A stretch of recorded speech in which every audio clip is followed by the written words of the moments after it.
Greetings and welcome to this week's edition of One Big Thing. Kurt Goulding here, and today's One Big Thing is it's winding it down.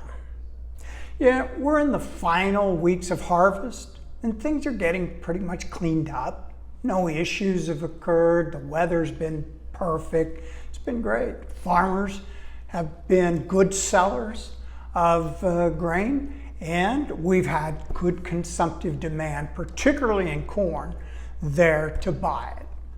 So the real issue has been more about logistics. Trains are difficult to get. The cost is very high. Moving in and out of Mexico is a challenge due to the volume they've been buying and their ability to handle that many rail cars. The rivers are low, the barges are not full, they're having to deal with this.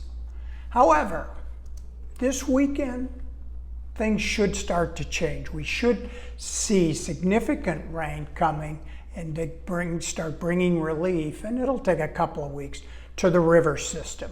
But that will make a difference in freight costs to the Gulf for export, and that should help shift some of the Mexican demand from trains to ships.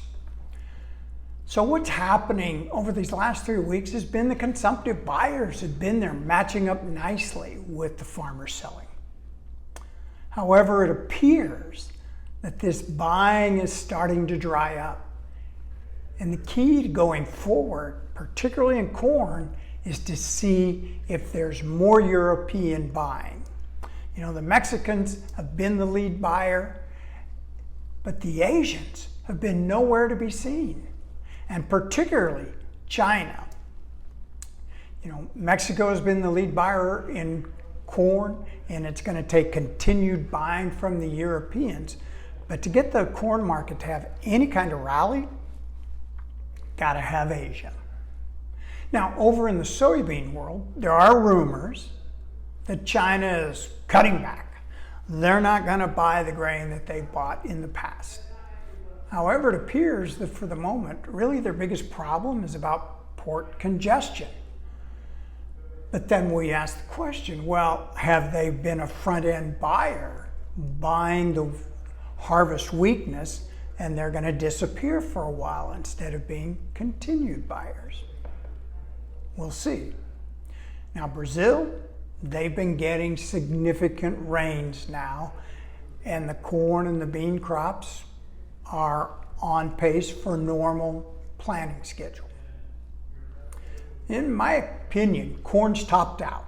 The demand, the continued buying isn't there. So unless we get some new consumptive demand, this market's going to drift back potentially to as low as $4.